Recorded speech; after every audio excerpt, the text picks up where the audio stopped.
La Convención Marco de Naciones Unidas sobre Cambio Climático lo define como los cambios, o el cambio que se origina directa o indirectamente por la acción humana y que se suma a la variabilidad natural sobre el clima. Entonces, según esta definición, se reconoce ya que hay una variabilidad natural, pero esta variabilidad es mucho más lenta y progresiva que lo que conocemos actualmente como cambio climático. En ese sentido, se utiliza calentamiento global y cambio climático como sinónimos y respetando siempre que el origen es antropogénico. Bien, el cambio climático se produce a muy diversos intervalos de tiempo y sobre parámetros meteorológicos como la temperatura, la presión atmosférica, la nubosidad, la lluvia, en fin, una serie de parámetros meteorológicos. Entonces, para elaborar modelos teóricos predictivos que tengan cierta fiabilidad, hay que utilizar todas estas variables meteorológicas. Esta es una tarea enormemente compleja, sumamente compleja desde el punto de vista matemático, y es una de las líneas de investigación de la física no lineal, por ejemplo, enormemente atractiva. Precisamente, el conferenciante de hoy es un experto en esta línea de investigación de la física no lineal. Vicente Pérez de Muñozuri es profesor de la Facultad de Física, actualmente director de Meteo Galicia, bueno, desde el año 1999. En este momento está en comisión de servicio en la Xunta de Galicia como subdirector xeral de Meteorología e Investigación de la Consellería de Medio Ambiente, Territorio e Infraestructuras. Vicente se graduó en el año 88 en Físicas y se doctoró en el 92 también en Física en la Universidad de Santiago. Desde entonces ha publicado más de 100 artículos de investigación, ha dado más de 100 conferencias y ha sido investigador principal de numerosos proyectos nacionales e internacionales. Su campo de investigación se refiere a la física no lineal y sobre todo en el apartado, el aspecto de la modelización en oceanografía y en meteorología. Unas líneas para, como director de Meteo Galicia, está implicado en el Plan Gallego frente al cambio climático en Galicia, la promoción, coordinación y preparación de proyectos de investigación medioambiental, la administración del sistema de observación y predicción meteorológica de Galicia, la coordinación de la red de calidad del aire y el seguimiento de las redes de control y vigilancia de la calidad de las aguas continentales y marítimas. Pues nada más, doy la palabra a Vicente. Antes que nada, quisiera agradecer al Ateneo y en particular a Félix y a Emilio la posibilidad de dar esta charla aquí, y agradecer una vez más al Ateneo por la invitación para comenzar esta serie de charlas sobre cambio climático, en las que probablemente soy el menos indicado para hablar de cambio climático, teniendo en cuenta gente que me va a seguir, como el profesor Francisco de Fierros, que será uno de los próximos conferenciantes y que es un experto a nivel mundial en estos temas. Bien, un poco lo que yo quería traeros aquí es las evidencias e impactos del cambio climático en Galicia, que sabemos, que conocemos, que se espera, cómo adaptarnos, etc. Algunas, quizás lo más relevante, lo más importante cuando empezamos a hablar de cambio climático es saber qué son pruebas positivas, pruebas reales de cambio climático y qué es lo que no es cambio climático. Tendemos mucho a decir que todo es culpa del cambio climático. Llueve mucho, cambio climático. Llueve poco, cambio climático. Es la típica pregunta que siempre nos hacen en Meteo Galicia. Esto es un ejemplo, una tontería de cómo han evolucionado, por ejemplo, los bañadores desde el siglo XVIII, los bañadores de las mujeres. Uno podría pensar que debido al calentamiento que estamos teniendo, el aumento de las temperaturas, los bañadores han disminuido. Sería una prueba positiva del cambio climático. En la realidad no tiene nada que ver. Hay que filtrar, por tanto, esa serie histórica, y nos damos cuenta de que eso tiene que ver con otros conceptos como la moda, como la liberación de la mujer, etc. Nada que ver con el cambio climático. Esto nos va a pasar con distintas pruebas que iremos viendo a lo largo de esta hora de charla. Pero quería un poco traeros a la mente estas ideas. Entonces, otro ejemplo, ¿no? Nos dicen, bueno, aquí hay que ver qué frío que me andas últimamente, Paquito. O cambio climático. Esto es típico también. científico también está. Llueve mucho, o cambio climático. Hay mucha temperatura, o cambio climático. Poca, lo mismo. Todos tienen que ver con el cambio climático.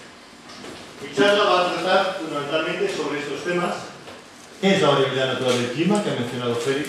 Un poco separemos qué es la variabilidad natural del clima, de qué es el cambio climático antropogénico, cómo el clima ha ido evolucionando y nos ha conformado como sociedad humana tal como somos actualmente, las evidencias que tenemos del cambio climático antropogénico, qué causas son las que están detrás de este cambio climático, qué hemos averiguado en Galicia sobre el cambio climático, los impactos que se esperan para el siglo XXI y la adaptación al cambio climático. No todo voy a ser capaz de exponerlo hoy, pero iré dando algunas pinceladas y dejaré a los ponentes de las próximas jornadas para que vayan entrando con mucho más detalle y diferente en cada una de estas.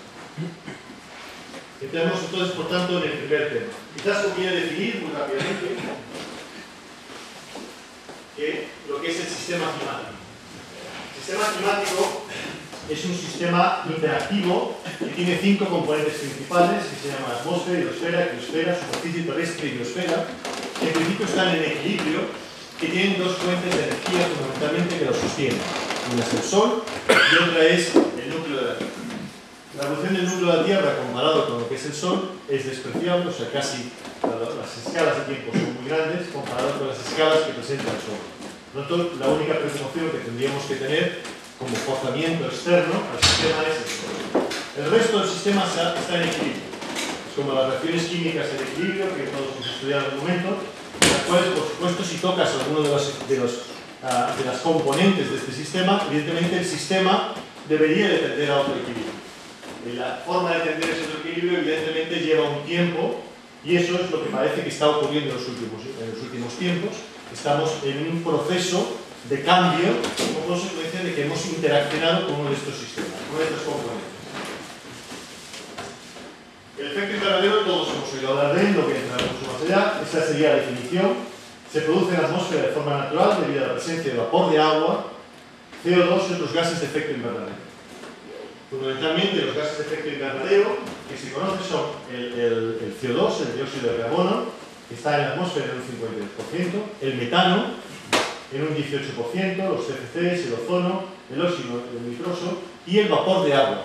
Todos estos son gases de efecto invernadero. Siempre se oye hablar del CO2, pero hay otros gases que aún estando en menor cuantía, sin embargo su efecto térmico es mucho mayor, como por ejemplo podría ser el metano. Y el vapor de agua, que está ahí. El vapor de agua tiene un efecto térmico, claramente, un efecto invernadero, y lo notamos, ¿no? Cuando hay mucho vapor de agua, evidentemente la temperatura, la temperatura la notamos más cálida que cuando no hay vapor de agua. Nosotros estamos notando que el vapor de agua incide, ¿verdad? Sin este efecto invernadero, pues tendríamos que la superficie de la Tierra sería 30 grados superior a la temperatura. Por lo tanto, el efecto invernadero en principio es algo beneficioso, pero evidentemente si lo tocamos de alguna forma, si conseguimos aumentar estos gases de efecto invernadero o disminuirlos, pues tendríamos un efecto sobre el clima, sobre la temperatura. Y hay una variabilidad natural que se conoce como los ciclos de Milankovitch, que son ciclos de muy largo término, de muy grande periodo, que tienen que ver con la excentricidad de la órbita alrededor del Sol, con el periodo de oscilación, alrededor del eje y la precesión de la Tierra. Entonces, estos ciclos, eso lo estudió Milankovitch hace ya muchos años, y tienen que ver, pues como vemos aquí, en muchos aspectos, con los estadios de la glaciación en la Tierra. Esto sería un poco las épocas de glaciación que hemos tenido. Ya más cercano a nosotros, podemos decir que actualmente estamos en el cuarto periodo interglacial de los últimos 400.000 años, y desde la última glaciación de Wilm, hace unos 10.000 aproximadamente por aquí, hay un calentamiento progresivo. El tiempo evoluciona al presente en esta dirección de esta flecha. Esta sería la situación actual, en el año 2000, y vemos que aproximadamente desde el año 10.000 a.C., pues más o menos la temperatura ha permanecido constante. A esta gran escala no veríamos este incremento de temperatura, es uno de los más largos registrados en la historia de la Tierra. Tuvimos un calentamiento en torno al 12.000, 13.000, que veremos que propició pues, una serie de fenómenos como los que voy a describir ahora.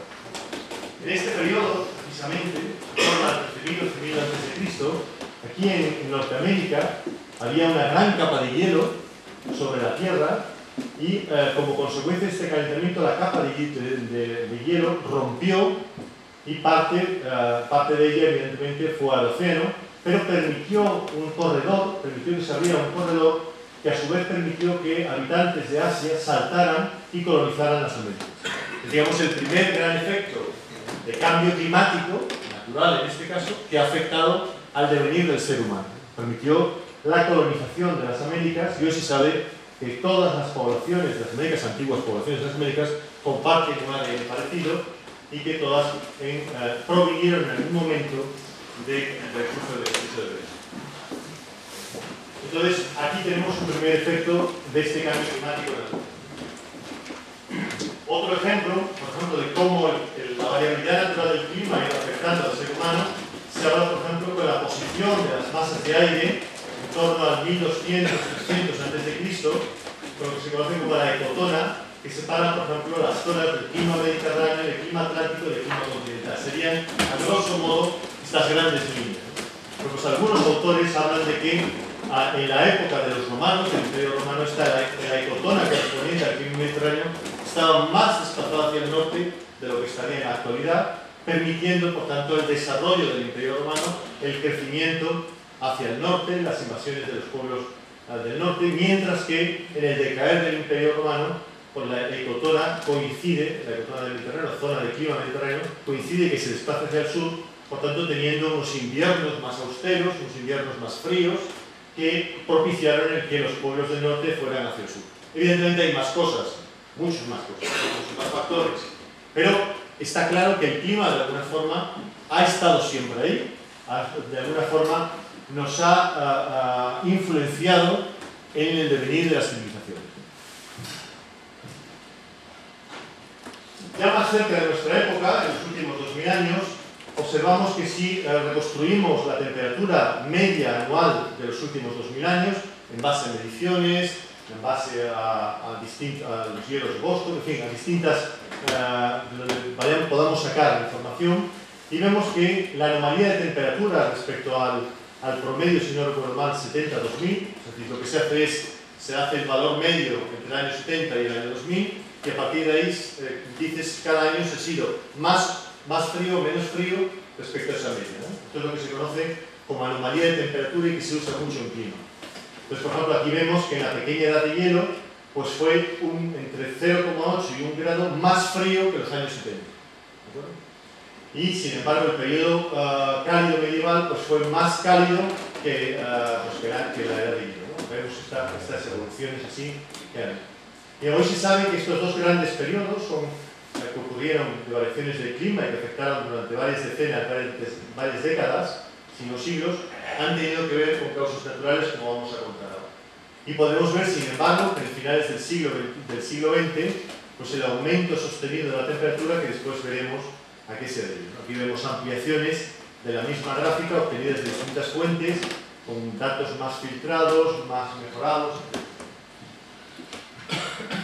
El periodo cálido medieval, en principio, parece que coincide, es un periodo que va entre 1100 y 1250, parece que coincide con un periodo de mayor actividad solar, cambios en la intensidad de circulación termolina, es decir, cambios naturales, pero que influenciaron, por ejemplo, en que la producción de vino en buena parte de Europa y sur de Inglaterra pues, aumentó.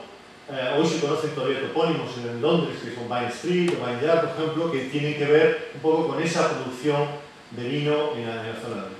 Sobre todo, mencionar que en esta época se produce la colonización de Groenlandia, que es un ejemplo que se trae muy a menudo. Groenlandia le pusieron los vikingos como tierra verde. Hoy también se sabe que en la realidad no es que estuviera verde aquello y fuera una pradera, sino que fue más bien un reclamo turístico, un reclamo para atraer a gente que viniera allí a vivir, ¿no? Probablemente fue el primer reclamo publicitario de nuestros tiempos, ¿no? Los vikingos, como no había hielos que flotaran por estas zonas, porque la zona de hielo se había subido más hacia el norte, pudieron colonizar el sur de Groenlandia, y también se sabe que llegaron incluso con los primeros colonizadores, los primeros europeos que tocaron suelo americano, y probablemente antes que Colón, ¿no? Entonces viajaron por todo lo que son esta zona del océano Atlántico, ¿no? pusieron los primeros pies en Groenlandia, colonizaron aquello y años después los fríos acabaron con las poblaciones de vikingos, las poblaciones noruegas aquí en esta zona, y solo sobrevivieron los inuit. No se fueron capaces de adaptar a los cambios que vinieron. Es un tema que surgirá más adelante, el tema de adaptación al clima. La pequeña edad de hielo ocurre más adelante, en torno al siglo, dura bastante, entre los siglos XIV hasta el siglo XVII. Implica, probablemente, hay una menor actividad solar, una mayor actividad volcánica. Mayor actividad volcánica implica más cenizas en la estratosfera, implica más reflexión solar hacia el espacio y, por tanto, un enfriamiento de la atmósfera. Y que probablemente tiene que ver pues, con un mínimo de Maunder, el mínimo de Maunder que ocurrió, que favoreció, digamos, este mayor enfriamiento. Bueno, son unas evidencias que están ahí, una explicación de cosas que en efecto ocurrieron. Los hielos árticos se extendieron hasta Escocia, hay un crecimiento generalizado en todos los glaciares, el río Támesis y los canales de Holanda congelados durante el invierno, aumento de las lluvias en la zona del Sahel, en fin, una serie de ejemplos claros de que esos momentos hizo mucho más frío que el actual. Este es un ejemplo del río Támesis congelado, con una feria medieval, y como veis, pues había bastante gente andando por ahí. Lo que hay que decir, hoy en día es impensable pensar que el río Támesis se vaya a congelar en ningún momento. Más cerca de nuestra época, y volviendo al tema de los volcanes, la explosión del Pinatubo en 1991 en Filipinas produjo un decrecimiento claro de las temperaturas, visto aquí como una anomalía, frente a las temperaturas de 1991, frente a esta época, y se ve como la temperatura, como consecuencia de la explosión del Pinatubo, disminuye en el entorno de las Filipinas y progresivamente se recupera el efecto de la temperatura pues casi 5 años después. ¿Qué fue lo que pasó aquí? El volcán estalló, las cenizas fueron enviadas a la estratosfera, y la estratosfera es una capa muy estable en comparación con la capa de la troposfera, donde hay mucha más mezcla turbulenta del aire. Como consecuencia, esas cenizas permanecieron ahí, sobre todo afectando a la zona de Filipinas, aunque progresivamente se desplazaron a todo lo largo del globo. Y como consecuencia se produjo esa disminución de la temperatura, que además los modelos, digamos, lo han simulado correctamente y podemos ver aquí. Entonces, el clima, me gusta pensar que la civilización actual es consecuencia de la fuerte interacción entre el clima y el ser humano, y que el curso de la civilización humana ha sido una continua aclimatación al clima. Y aunque la civilización humana ha alcanzado un importante grado de desarrollo, cada vez somos más vulnerables a fenómenos climáticos más raros, pero más catastróficos. No hay que olvidarse que antes había muy poca población y ahora somos montones de miles de millones de personas, y por tanto fenómenos adversos pueden afectar cada vez más y producir pues, más fenómenos catastróficos como los que estamos viendo aquí. Y muchas veces debido a la mala gestión del territorio o a políticas sanitarias. Tenemos inundaciones, ejemplos de inundaciones que todos tenemos en la Argentina en algún momento, la ola de calor del 2003 y con el aumento digamos, de decesos en la zona de Francia, o más recientemente en Grecia o en Rusia, en los cuales produjeron muertes y también incendios. Bien, este es el ejemplo de Nueva Orleans, con inundaciones, etc. Y toda la catástrofe. Bien, esto que hasta ahora hemos visto, que ha sido variabilidad natural del clima, nos lleva a preguntarnos si las actuales circunstancias de incremento de temperatura, descensos de precipitaciones, cosas raras que vemos en el clima, son algo natural o es algo artificial, o es algo debido a causas externas. Entonces, vamos a hablar ahora de cambio climático antropogénico para diferenciar el que acabamos de hablar. Bien, algunos ejemplos. Bueno, pues hay una disminución del hielo en el hemisferio norte. Aquí vemos, digamos, la cantidad en kilómetros cuadrados de hielo en el hemisferio norte, cómo ha ido descendiendo a lo largo de los últimos años. Estas son fotografías del 79 y del 2000 en la misma época y cómo también han descendido. Ejemplo puntual, evidentemente. Este es el mismo ejemplo sobre Groenlandia, y este sí es algo más preocupante, porque mientras que el hielo anterior es un hielo que flota, este es un hielo que está sobre la superficie terrestre. El hielo de Groenlandia está sobre tierra, y por tanto cuando este hielo se calienta, cae el agua, y produce un incremento del nivel del mar. El incremento del nivel del mar que se viene observando es debido en dos partes, de una parte al aumento de la densidad del mar debido al incremento de temperatura y también a la disminución de los glaciares y de la disminución del hielo, sobre todo sobre superficie, como puede ser este ejemplo. Del 79 y el 2002 pues vemos que ha habido una disminución de la cantidad de hielo en superficie importante. En general, donde se mide, incluso en los océanos, que sería la parte más estable de nuestro sistema climático, vemos un incremento de las temperaturas, que luego vamos a entrar más por vídeo en la zona de Galicia, ¿no? Pero vemos que es sostenido, miremos donde miremos. Sobre todo es sostenido, fijaros, aquí lo vemos más grande, el incremento de la temperatura media a lo largo del siglo XX, ¿no? Aquí lo tenemos pintado como anomalía de la temperatura frente a la media del 70-2000, si no recuerdo mal, o 60-90, depende de si se hace de una forma u otra. Y vemos, por ejemplo, que finales del siglo XIX eran más fríos que finales del siglo XX.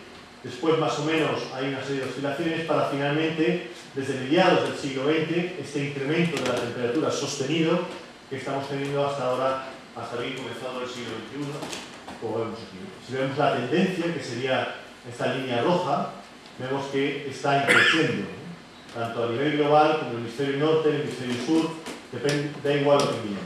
Miremos otros parámetros, como puede ser el incremento del nivel del mar. Vemos que el incremento del nivel del mar también está aumentando, por la misma razón que dije antes, el incremento de la densidad de los océanos, por aumento de la temperatura y el descenso de los glaciares, y por tanto hielo que se va al mar, y también esto va parejo evidentemente a un descenso de la cobertura nevosa, de la cobertura de nieve.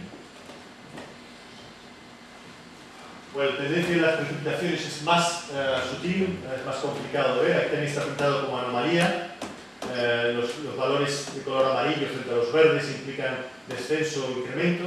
La idea es muy sencilla, es decir, el agua no se puede ir a ninguna parte, tiene que quedarse en algún sitio. Estamos en un sistema cerrado, no se va al espacio. Entonces, en unos sitios lloverá más, en otros sitios lloverá menos. Y bueno, se ve como hay un descenso de las precipitaciones en algunas zonas. Por ejemplo, aquí en el sureste de España se ve bastante claro, en la zona del Sáhara, y en algunas otras zonas, en Chile, ahí tenemos variaciones en las precipitaciones en lo que sería el siglo XX. Sin embargo, vemos también un aumento de los días muy húmedos, es decir, la precipitación está por encima del percentil 95, en los cuales se ve que aunque puede descender la precipitación o puede aumentar la precipitación, no aumenta de forma generalizada, no es que llueva más todos los días, sino que tiende a concentrarse en pocos días, ¿no? Estos que son ejemplos que os estoy enseñando un poco a nivel del globo y que ahora vamos a ver más en concreto en Galicia. ¿Y en qué causas tenemos detrás de todo esto? Bueno, aquí es donde está un poco la duda, la pregunta, y que supongo que esto surgirá después en la discusión. Si nos fijamos, podemos decir, bueno, es que está cambiando el sol, que sería, digamos, la única fuente energética que tenemos. O no, es que los datos están mal, o realmente estamos afectando al clima. Respecto a que los datos están mal, solamente puedo deciros que hay infinidad de científicos de todo el mundo que están trabajando en este tema. Los datos van a revistas internacionales, son publicados, hay referees detrás, hay realmente mucha comprobación de estos datos, que además son públicos, que se puede trabajar con ellos, y que demuestran que las evidencias están ahí. Si es debido al sol, podemos verlo después, pero si es debido a tema antropogénico, la única solución es que nosotros afectemos de alguna forma al clima trabajando donde sabemos. Hoy, para modificar el clima solamente podemos hacer una cosa, y es echar más gases de efecto invernadero. Y eso parece que es lo que hemos estado haciendo desde la revolución industrial. Si vemos la concentración de dióxido de carbono, pues sobre todo en la última parte del siglo XX, observamos estas curvas tipo palo de golf, que se conocen así, ¿sabes? Un aumento sostenido casi exponencial desde la revolución industrial, como aumenta, el óxido nitroso, el metano, casi todos los gases de efecto invernadero han aumentado drásticamente en esta época. Como dijimos al principio, ese aumento de los gases de efecto invernadero pues lleva un aumento generalizado de la temperatura y a partir de ahí va el resto. ¿De acuerdo? Tocas el sistema climático, tocas una parte de las componentes y el resto se desestabiliza. Y hemos visto algunos efectos y aún vamos a ver más. Respecto al Sol, eso es un mundo complicado, pero una de las cosas, por ejemplo, que tienen que ver sería con el número de manchas solares, que normalmente tiene un ciclo que es cada 11 años, excepto los mínimos, como hemos visto, el mínimo de Maunder, que ocurre cada 10 años, en los cuales hay una disminución de las manchas solares. El que haya más o menos manchas solares tiene que ver con la capacidad del Sol de producir rayos cósmicos, si no me equivoco, y los rayos cósmicos se sabe hoy en día que interaccionan de alguna forma con la atmósfera y son capaces de producir más nubes y por tanto de alguna forma interaccionar con el clima. Pero no se ve tampoco una tendencia clara en cuando se analiza el Sol a que la constante solar, es decir, la radiación por metro cuadrado que recibe la Tierra, haya incrementado a lo largo de los últimos siglos. No es suficiente los cambios que haya presentado el Sol para explicar los incrementos de temperatura. Cuando se modeliza mediante modelos climáticos todos estos efectos, pues si solamente pones los cambios que se saben del Sol y vas un poquito más allá incluso, no eres capaz de reproducir lo que está pasando actualmente. Ahora, en el momento en que metes estas curvas, sí puedes reproducir, mejor o peor, depende de tu modelo, lo que está pasando. Por lo tanto, la mayor parte de los científicos concluimos que el cambio climático actual que estamos sufriendo es de origen antropogénico y que tiene que ver con el incremento de los gases de efecto invernadero.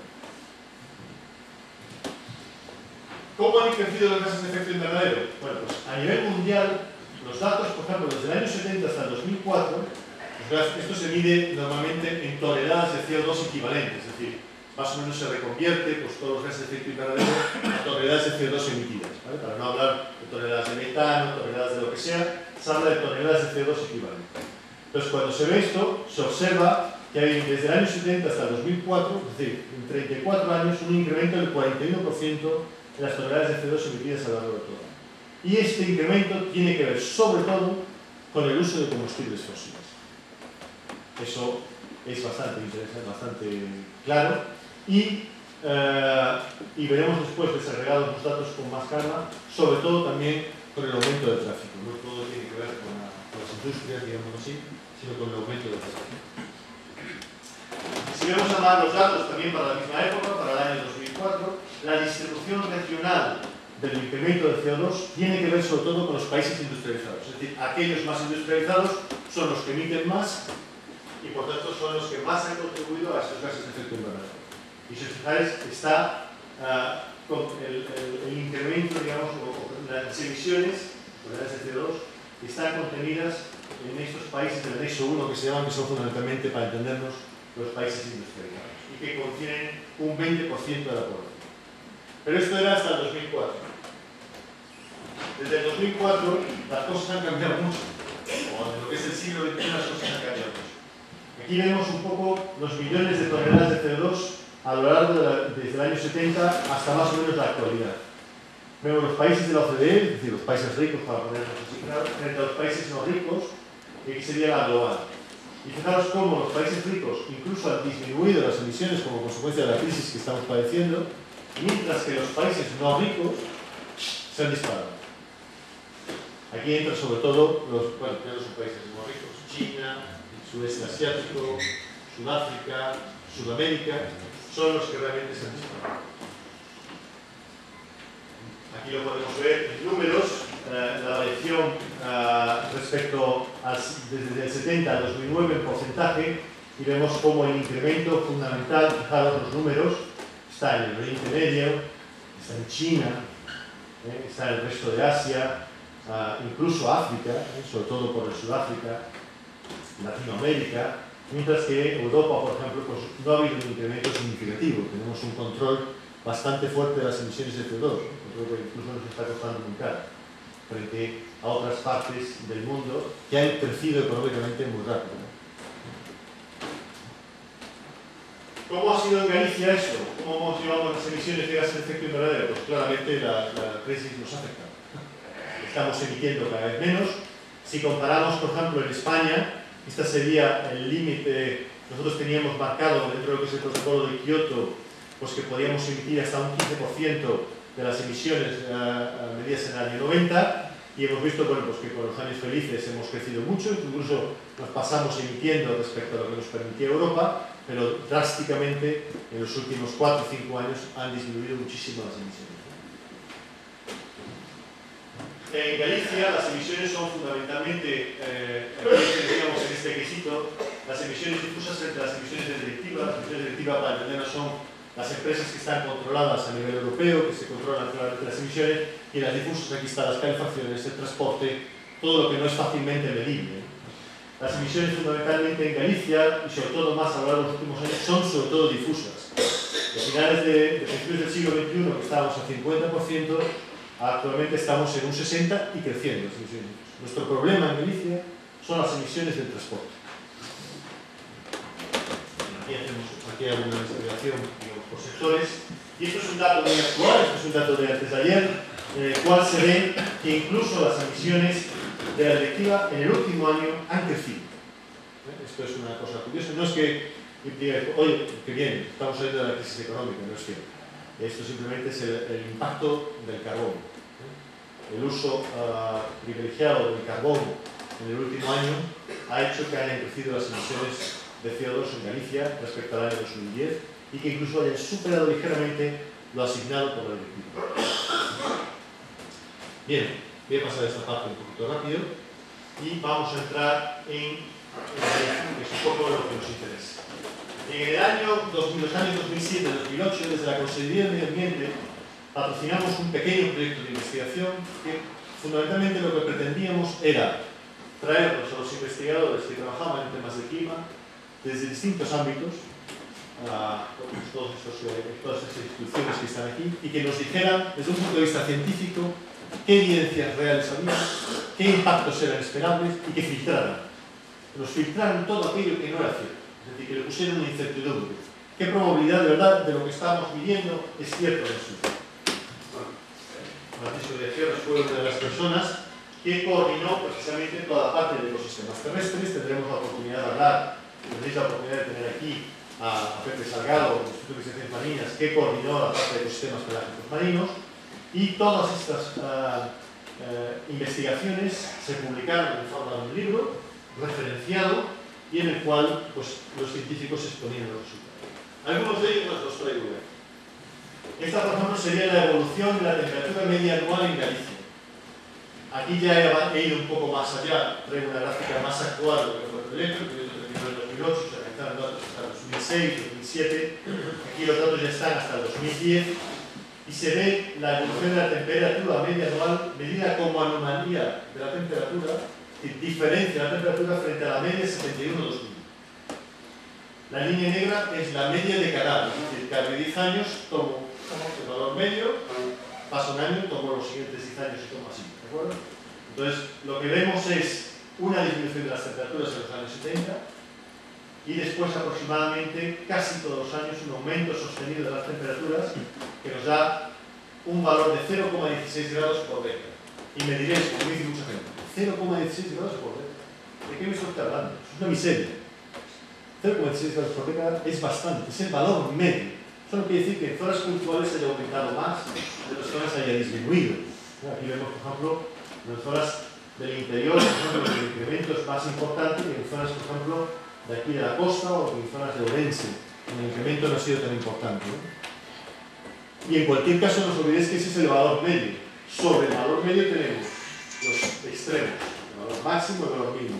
Todo se ha desplazado hacia arriba, de alguna forma. ¿De acuerdo? Lo cual eso implica cambios en los distintos ecosistemas, como iremos viendo. Esta disminución de las temperaturas aquí tiene que ver con los cambios que hubo en la industria a nivel europeo, sobre todo en el hemisferio norte, y que están recogidos en todas las mediciones de temperatura que se hacen en el hemisferio norte. Tiene que ver con el incremento de partículas en la atmósfera, que luego la propia atmósfera absorbió, se adaptó y permitió pues, estos incrementos de temperatura. Significativo este parón de las temperaturas que se observa en los últimos 10 años, el parón del incremento de las temperaturas. Bien, cuando analizamos un poco más con miudo las distintas estaciones, observamos que fundamentalmente ese incremento de las temperaturas es debido a la primavera y el verano, es donde más se nota el incremento de la temperatura frente a las estaciones de otoño y invierno. Si analizamos los periodos cálidos y fríos, es decir, aquellos que están por debajo del coeficiente 25 y por encima del coeficiente 95, en términos estadísticos, es lo que significa, nos permite analizar pues, el número de días fríos, el número de días cálidos, noches frías, noches cálidas, que de alguna forma mide esos valores extremos, ¿no?, que estábamos refiriendo. Bueno, pues hay claramente un aumento significativo de los días cálidos, en verano fundamentalmente, una disminución de los días fríos y así sucesivamente. Si vemos en precipitación, que es el otro parámetro importante cuando se mira el clima, vemos, aquí ya tengo una gráfica actualizada hasta el 2011. En todo esto de la sequía, pues nos tuvimos que trabajar bastante esto de la precipitación, y una vez más se ve como anomalía de la precipitación frente a la media del 70 a 2000.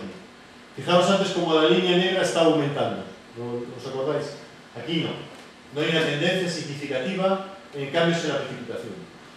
Hay años más lluviosos, años menos lluviosos, no hay nada significativo en los años 70, no hay nada significativo en los últimos años. Solo un dato. Los 4 años más secos de esta serie de 50 años han ocurrido en el siglo XXI. No es significativo, no está diciendo nada respecto a la tendencia todavía. Aunque parezca que está disminuyendo ligeramente, en términos estadísticos se dice que no es significativo. Sin embargo, cuando analizamos de nuevo estacionalmente, bueno, pues vemos que parece aparecer un descenso en los meses en el mes de febrero, descenso de las precipitaciones en el mes de febrero, marzo. Todos recordamos ahí, en nuestra cabeza intentamos recordar, o recordamos que en febrero, marzo, este año singular, suele haber siempre un descenso de las precipitaciones.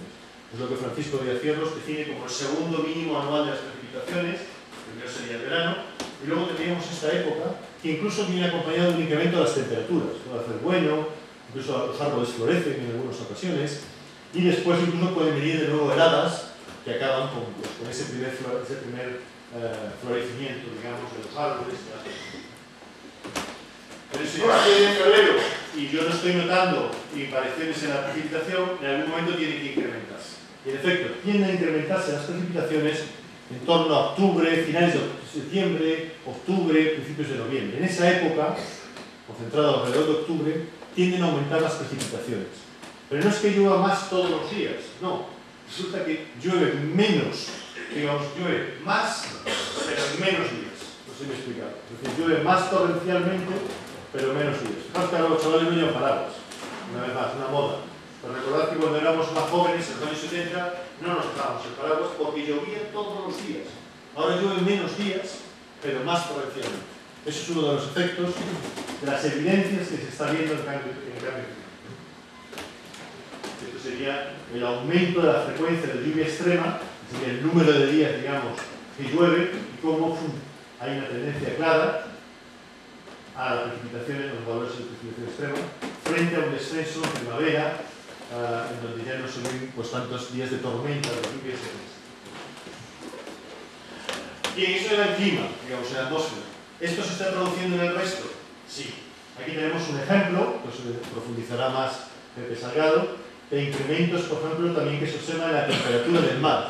La temperatura del mar en el 4210, eso está en lo que se conoce como el Banco de Galicia, si no recuerdo mal, son los pocos kilómetros ahí en el océano Atlántico, y se ve como hay un incremento de la temperatura sostenido desde principios del siglo XX hasta ya ahora comienzos del siglo XXI. Y la temperatura del aire también, que se mide en la misma zona, también ha sido sostenida aproximadamente los mismos valores que mencionaba yo antes para el interior de la Tierra. Esto viene acompañado de un incremento del nivel del mar. Aquí estamos en el nivel del mar desde 1943 hasta la actualidad, hasta el 2006, y se ve pues, que en Vigo ha sido de 2,68 milímetros por año y de 1,386 milímetros por año en Coruña. Y una vez más que digo, pero, hombre de Dios, 2 milímetros por año, ¿de qué me está usted hablando? Parece una miseria. Esto es por año. Ahora sumado desde los años 40 hasta aquí y son ya casi centímetros. Y no os olvidéis de que es el valor medio. Sobre esto tenemos los extremales, que son oleajes fuertes, que son los que van a afectar sobre todo a las construcciones que tenemos en costa, van a afectar a las playas, van a afectar a las zonas de acantilados. Que toda la zona del litoral, evidentemente, pensada para el nivel del mar, nuestras construcciones y nuestras playas, pues se van a ver afectadas por este incremento del nivel del mar. Tenemos hechos significativos aunque quizás no venga a cabo, ese paseo de Lozán en el que tradicionalmente y de forma repetitiva se lleva la arena de la playa, se lleva la balaustrada del propio paseo, ¿no? Es un ejemplo muy traído, no lo toméis como que es lo que va a pasar en toda la costa gallega, pero nos damos un poco una idea, ¿no? Unas construcciones que no están pensadas para este incremento del nivel del mar de los últimos años. Bien, el incremento de la temperatura del agua en las Rías Baixas también es significativo, de 0,8 grados en los últimos 30 años. Esto aquí lo estamos viendo en función de la latitud, en función del año. Desde la latitud y el año vemos que hay un incremento. Se puede ver aquí en esta, digamos, si trazáramos una línea siguiendo la isoterma de 17, lo veríamos en un incremento de las temperaturas y un desplazamiento hacia latitudes más altas. Esto también lleva a una extensión, a una disminución del periodo de afloramiento, que es significativo para nuestras costas y que una vez más entrará en más detalle con el Frente Salgado en las próximas semanas. Tiene que ver también, por ejemplo, otras de las evidencias que miramos en este proyecto, por ejemplo, con el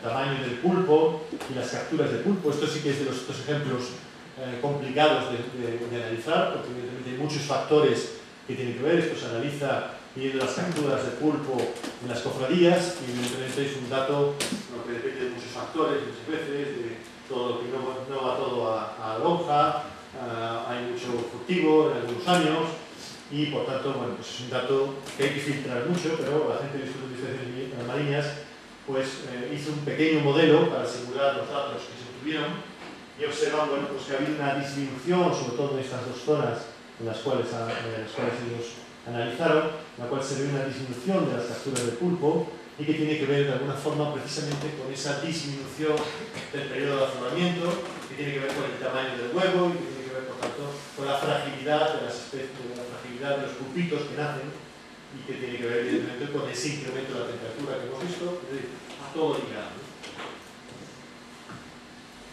Se está produciendo una acidificación de nuestras aguas, esto ya lo sabíamos, lo escuchábamos con la disminución de los corales por ahí adelante, en Australia, en zonas típicas de corales, pero es que en nuestras aguas están volviéndose más ácidas. Esto implica un océano más ruidoso para los mamíferos marinos, una reducción de la capacidad de los moluscos para formar sus conchas, que son dos ejemplos que nos están afectando a nosotros, desaparición de corales, no tenemos muchos corales aquí, y una posible disminución de nutrientes biogénicos. Esto todavía está bajo estudio, pero sí es importante de cara a la afección en pues a toda la parte tan rica que tenemos en nuestras costas. Estos son datos sacados de Lozán, del Centro de Investigaciones Forestales, en los cuales se ve cómo cada vez más hay un incremento del número de incendios en esos periodos, en ese mes de febrero, marzo que mencionábamos antes, el incremento de la temperatura, unos días buenos, y está facilitando el que se produzcan más incendios en los últimos años, ya, en los últimos quinquenios, en los cuales se ve un incremento de la temperatura en lo que sería ese segundo mínimo anual de precipitaciones que diríamos, ¿no? Tan claramente los incendios en el mes de agosto, en el verano, que han ido aumentando a lo largo de los últimos años, desgraciadamente, pero también vemos que de no producirse pues a principios de los años 70, como ha ido aumentando en las últimas décadas del siglo XX. Esto, muchos autores creen que evidentemente tiene que ver con muchos factores que hay que filtrar, pero también tiene que ver con esa facilidad que se da en esos periodos de sequía, de buen tiempo que tenemos en esos meses. Otros ejemplos que entrarán en más detalle el profesor Díaz Fierros en los próximos días, evolución de las fases de la vid, como también aumenta, digamos, la floración de la vid, por tanto la maduración ocurre antes, la recolección parece que tiende a ocurrir antes para la vid. La andiña, bueno, pues entre la llegada, la emigración, pues cada vez permanece más tiempo en nuestras tierras. Por vuelta a la col, la primera vez que sale el vuelo, en fin, como veis hay tendencias claras, no voy a entrar en ello, pero hay tendencias claras medidas en los últimos 30 años que demuestran que ese cambio climático que veíamos en la temperatura, en la precipitación, en las variables climáticas, se está dejando sentir en los distintos ecosistemas. Esta es la parte quizás más positiva. que es el tema de la evolución del vino. Esto tampoco voy a entrar en detalle, pero mediante estos índices de Lincoln y Hugging, bueno, pues se ve que parece que el vino está mejorando a lo largo de los últimos años, el vino de la zona del Ribeiro, aunque también, una vez más, esto es algo también a poner entre comillas, porque evidentemente también ha habido una mejora de nuestras bodegas con la introducción de enólogos en los últimos años, en las últimas décadas, que ha permitido mejorar la calidad del vino, y esa calidad del vino se mide mediante estos índices. No solamente es el incremento de la temperatura que mejora el azúcar en la uva, sino probablemente también el efecto de los sedimentos. Bien, ¿y qué nos espera? Esto es lo que se conoce como impactos del cambio climático. Estas son las evidencias, estas son observaciones, mediciones, recuperación de archivos, de series históricas, mirar tendencias, hacer estadística, filtrar datos, etc. Ahora queremos ver qué es lo que nos espera. Tenemos que predecir qué es lo que nos espera de aquí a finales del siglo XXI. Es lo que normalmente se estudia y se mide como impactos del cambio climático. Para ello hay que hacer escenarios. ¿Cómo se hace esto? Bueno, esto se hace mediante modelos climáticos. Cuando hacemos la predicción del tiempo, para decir qué va a pasar mañana, pasado mañana, utilizamos modelos meteorológicos, son modelos matemáticos que tienen en cuenta normalmente solo las ecuaciones relacionadas con la atmósfera. Cuando tenemos que analizar el clima para mediados del siglo XXI, para finales del siglo XXI, tenemos que analizar el sistema climático en conjunto. ¿Recordáis qué es el sistema climático? Biosfera, atmósfera y mar, entre otros. ¿Vale? Entonces, tenemos que tener un modelo climático que tenga en cuenta todos esos factores. Esto ya es complicado de por sí, pero a lo largo de las últimas décadas, el IPCC pues, sigue mejorando los modelos y actualmente los modelos tienen en cuenta el océano tridimensional, es decir, simulan modelos climáticos de todo el océano en profundidad y la interacción, esta es la parte más importante, la interacción con la atmósfera. Hay modelos químicos para tener en cuenta la química atmosférica, es decir, cómo los gases que emitimos interaccionan entre sí, interaccionan con las gotas de agua, con la nube. Hay modelos que tienen en cuenta los ríos, cómo se comportan los ríos, cómo se comporta la nieve, cómo se comportan los hielos del Ártico, etc. Y todo esto hay que ponerlo en conjunto, todo esto hay que simularlo de forma global y hacer una predicción.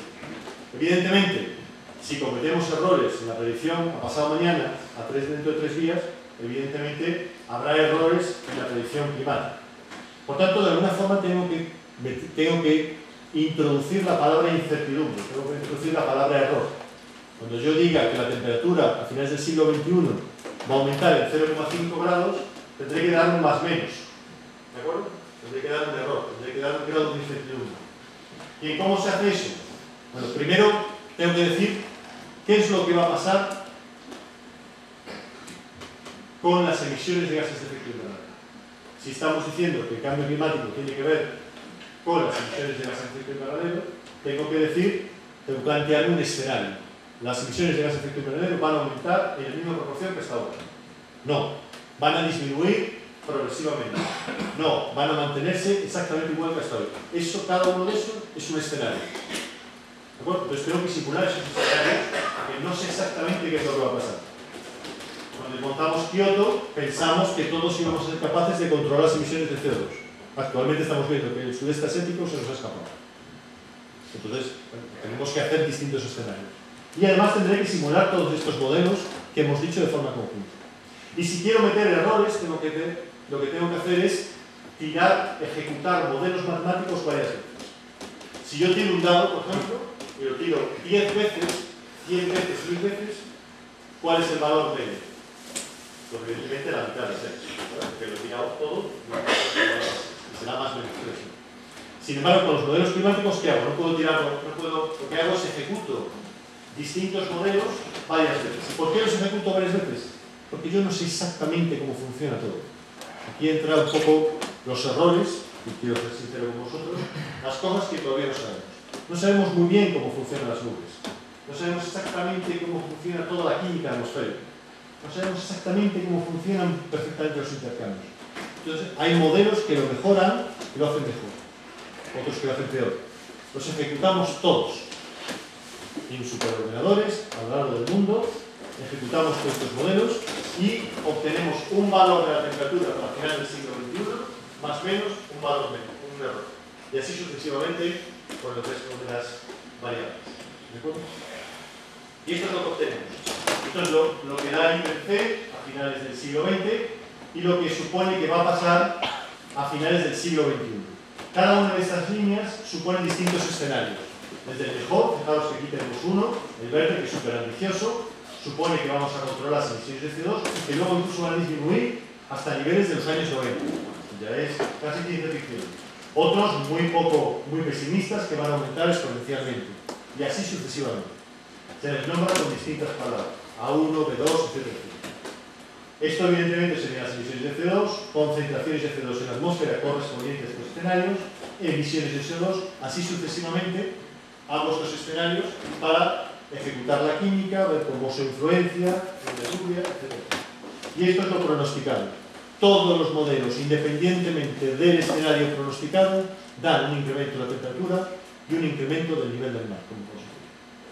Si nos fijamos en esto, vemos que la línea marcaría el valor medio pronosticado por ese modelo, por esos modelos, y digamos, la mancha gris daría lo que es la incertidumbre del modelo. Como veis, la incertidumbre va creciendo, el error va creciendo a lo largo, según nos vamos alejando del tiempo, eso es lógico, sé menos de lo que va a pasar, evidentemente, tiene que crecer el error, pero fijaos que el valor medio menos la desviación, menos el error, sigue estando por debajo de los valores del 90.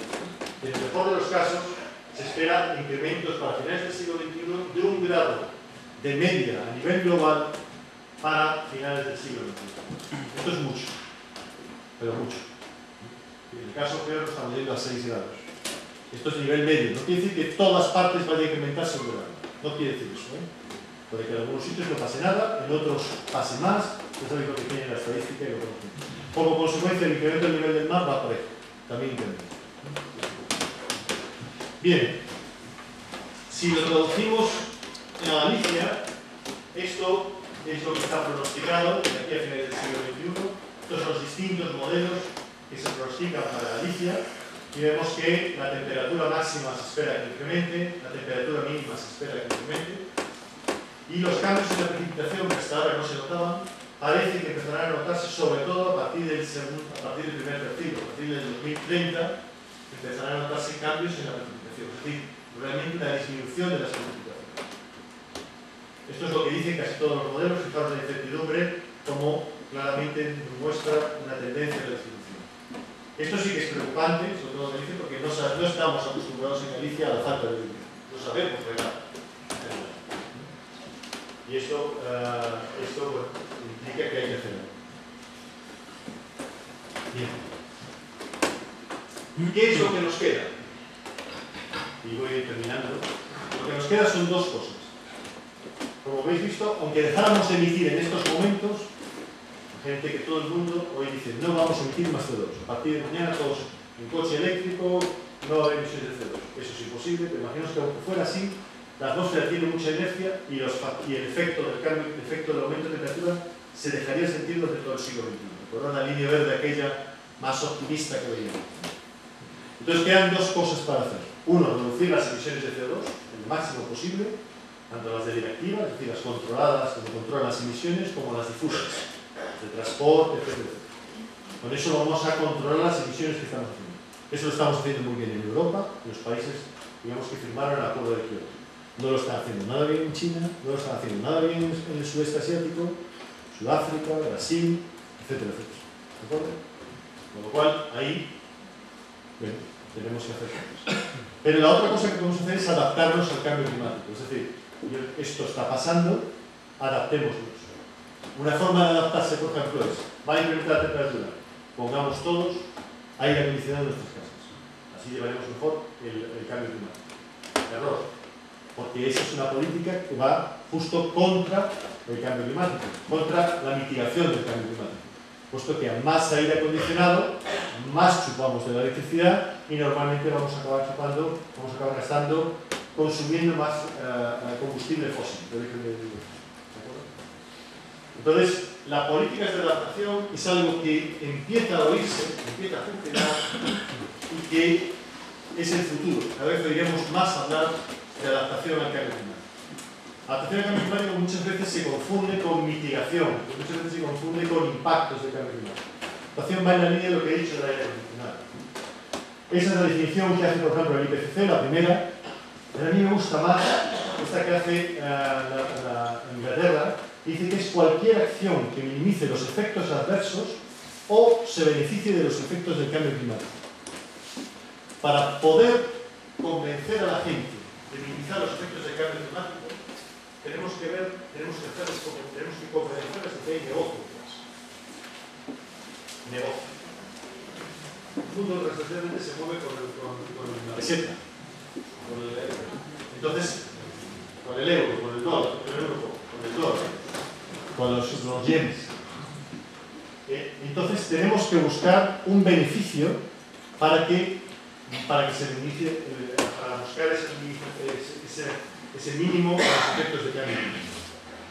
Bien. Entonces hay distintas estrategias de adaptación.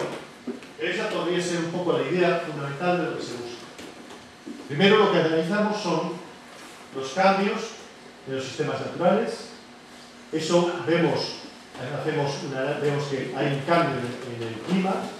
Como consecuencia estudiamos los impactos. Fijaos que es un poco el transcurso de la charla que acabamos de hacer. Vemos ventajas y desventajas. Desventajas, por ejemplo, incremento de la temperatura, incremento del nivel del mar, todo lo que hemos dicho. Ventajas, el vino, por ejemplo. Podemos pensar que un incremento de la temperatura podría traer más turismo a Galicia. Algunos lo ven como una ventaja. Entonces, ventajas y desventajas de estos impactos del cambio climático. Y vemos la capacidad que tiene de adaptarse ese sector. A lo mejor hay sectores que no tienen forma de adaptarse y que están condenados al fracaso. Podemos pensar a lo mejor algunas especies. A lo mejor algunas especies de horticultura, de árboles, de marinas, pues están condenadas al fracaso y tendrán que desaparecer. Pero otras a lo mejor tienen capacidad de adaptación. Entonces, oportunidades y errores. Y a partir de aquí tomas una decisión evidentemente política, que tiene un coste económico y que todo el mundo dice que es mejor empezar a hacerlo ahora que a finales del siglo XXI, cuando de repente tengamos que invertir mucho dinero. Las acciones son dos. Una, mitigación, reducción de los gases de efecto invernadero, que evidentemente me permitirá, pues otra vez, tener que estudiar los impactos, etc. Bueno, eso sería un bucle claro que vemos aquí. Pero otro sería adaptarnos.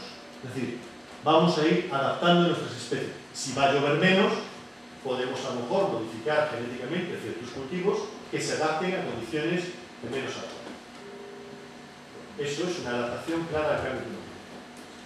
Si va a llover menos en Galicia, podemos adaptarnos capturando más agua y promoviendo sectores de regadío que actualmente no tenemos.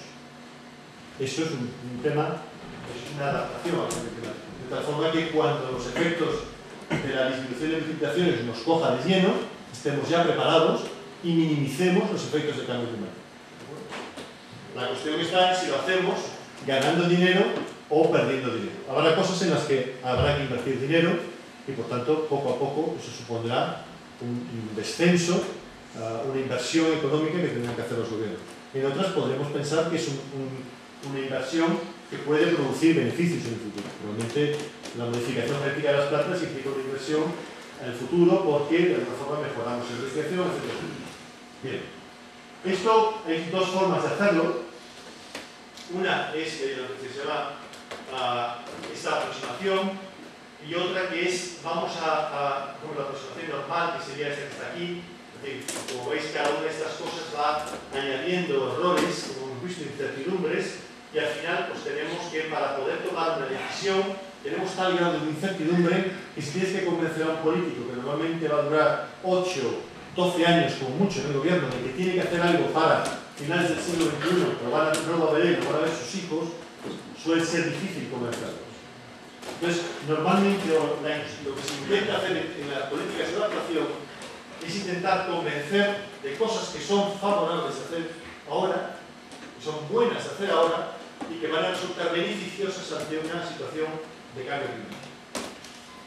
Entonces, estas son algunas estrategias de adaptación que definieron estos dos señores en el año 98 e identifican unos 9 principios fundamentales de adaptación que más o menos todo el mundo sigue y que es interesante ver, porque los efectos del cambio climático van a variar por región, ya lo hemos visto. Los efectos del cambio climático no afectan por igual a los distintos grupos demográficos. No es igual cómo va a afectar el incremento de temperatura a las personas mayores que a los jóvenes, que a distintos sectores. El cambio climático implica riesgos, pero también oportunidades. La adaptación tiene un coste, pero puede ser mejor que la inactividad. Por ejemplo, si sabemos que en los veranos va a haber un incremento de la temperatura sostenido, pues a lo mejor un planteamiento puede ser pensar en que pues tenemos que coger a la gente anciana que a lo mejor está sola en su casa o que lo pasa mal y pensar en llevarlos a centros comerciales con un aire acondicionado. Es decir, es una tontería, pero es una forma de evitar los efectos del calor que se pasen a lo mejor gente anciana en sus casas o abandonada o sola, que podemos pensar que hay en las aldeas, en los pueblos, etc. Eso es una forma de adaptarse. Tiene un pequeño coste, pero implica, es mejor que la inactividad. ¿De acuerdo? La respuesta a la adaptación no es siempre igual de efectiva. Que no la misma respuesta en distintas partes del mundo va a tener el mismo efecto. La realidad de los impactos del cambio climático puede complicar la política de adaptación, es decir, puede que haya cosas que no estemos viendo actualmente y sin embargo vaya a complicar esa política de adaptación. Una mala adaptación puede resultar efectos tan negativos o más que el propio impacto del cambio climático, lo que decíamos del aire acondicionado. Por ejemplo, algunos ejemplos de adaptación. Los cambios en los patrones. Por ejemplo, el cambio climático traerá cambios en los patrones de lluvia que modificarán la evapotranspiración, el caudal de los ríos y humedad del suelo, por lo que los cultivos se ven afectados. Será necesario desarrollar variedades que sean más resistentes a los efectos de la sequía. En España, hoy en día, que yo sepa, solamente están trabajando en la comunidad de Aragón en estos temas. En modificar, en ver efectos o variedades que sean más resistentes a la sequía. Bodegas Torres y Martín Codas tienen en marcha un proyecto de adaptación al cambio climático en la cual están plantando variedades de vides a alturas más altas de donde normalmente se da el vino blanco, porque saben que con el incremento de la temperatura se va a dar mejor el vino rojo, el vino tinto, a niveles bajos, a niveles donde actualmente se está dando el albariño, y saben que en el futuro ahí van a tener un buen vino blanco de calidad. Están adaptando sus vides a lo que piensan que va a ser el futuro. Los cambios en los patrones de lluvia modificarán nuestros hábitos de riego, así como el almacenamiento y transporte del agua. Lo hemos visto con esta sequía. De repente hemos empezado todos a asustarnos. Los pastos no han crecido como debieran, se han tenido que matar vacas, han cambiado simplemente por pocos meses de lluvia, por pocos meses de exceso de lluvia. Pensad lo que pasaría si esto es sostenido. Entonces tenemos que adaptar nuestros cultivos, tenemos que adaptar nuestra ganadería, tenemos que adaptar la forma en la que almacenamos el agua. Ejemplos de adaptación dramáticos, pero de los cuales se empieza a hablar ya, que parecen ciencia ficción, pero ya se está hablando en reuniones como Cancún, reuniones de los últimos COP, es la geoingeniería. Es, por ejemplo, control de la radiación solar incidente mediante el uso de técnicas como escudos solares espaciales o aerosoles en la estratosfera. Sabemos que los aerosoles en la estratosfera funcionan. Los volcanes lo han demostrado. Cuando las cenizas viajan a la estratosfera se produce un descenso de las precipitaciones. Lo vimos con el Pinatubo, en Filipinas, y lo medimos. Hay gente que dice de soltar aerosoles en la estratosfera que de alguna forma impidan que la radiación solar llegue a la Tierra. Incluso se habla de poner escudos solares espaciales, medio camino con el Sol, que de alguna forma reflejen parte de la radiación solar que llega a la Tierra y produzcan un incremento. La idea es muy simple, es decir, si no somos capaces de convencer al resto del mundo de que desciendan las emisiones de CO2, intervengamos para mejorar, para cambiar el clima. Pero bueno, ejemplos de adaptación, pues, por ejemplo, más sencillos. Por ejemplo, si va a incrementarse el nivel del mar, pues probablemente se va a producir una intrusión de agua salada en los acuíferos. Bueno, pues podemos ver la forma, por ejemplo, de que los acuíferos, en momentos en los que llueva mucho, sean rellenados de agua, por ejemplo, para evitar que se salinifiquen. Eso puede pasar, por ejemplo, en el Mediterráneo, sobre todo, más que aquí. Etcétera. Hay distintas cosas de adaptación que podemos ver de forma muy sencilla que pueden irnos previendo para lo que va a pasar en el futuro. Hay planes de adaptación que están en marcha en zonas sensibles como California, Australia, en algunos países de Europa, en Holanda, donde ya se están adaptando las infraestructuras de los cultivos a ese cambio climático que tenemos encima. Bueno, aquí traía ejemplo, pero ya no se lo he comentado. Esto también es un ejemplo de adaptación, por ejemplo, que nos permite, mediante el uso de modelos de nicho ecológico, en función de cómo van a ser esas precipitaciones, esas temperaturas, por ejemplo, a mediados del siglo XXI, ver qué zonas se van a ver afectadas, podemos analizar, por ejemplo, qué factores son los limitantes de este crecimiento. Si somos capaces, por ejemplo, bueno, pues un factor limitante es la elevación. Poco podemos hacer sobre eso, además de cortar el terreno, evidentemente. Pero si vemos que es un problema de precipitación, de falta de precipitación, podemos de alguna forma mejor mejorar el riego en esa zona para mejorar ese cultivo, para que ese cultivo no se pierda, no se eche a perder esa zona. Y así sucesivamente con distintos cultivos. Es un ejemplo que acabo de traer, que acabamos de hacer sobre la vid, que se puede extender a distintos cultivos.